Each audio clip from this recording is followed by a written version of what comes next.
بسم اللہ الرحمن الرحیم۔ السلام علیکم۔ سعودی وزارت صحت کے ترجمان ڈاکٹر محمد العبدالی نے اطمینان دلایا ہے کہ جنوبی افریقہ اور یورپی ممالک میں پھیلے ہوئے نئی وائرس اومیکرون کا سعودی عرب میں کوئی کیس ریکارڈ پر نہیں آیا۔ پریشانی کا کوئی بات نہیں ہے۔ ترجمان کا کہنا تھا کہ جنوبی افریقہ اور یورپی ممالک میں نیا وائرس تشویش کا باعث بنا ہوا ہے۔ اس سے بچاؤ کے لیے احتیاطی تدابیر پر عمل جاری رکھنا ہوگا۔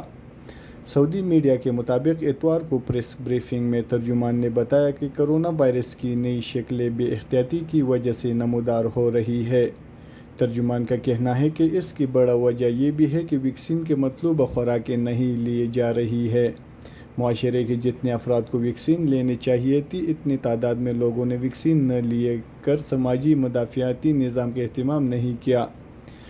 خاص طور پر ویکسین کی تمام خوراکیں لینا ضروری ہے۔ لاپرواہی سنگین نتائج کا باعث بن سکتی ہے۔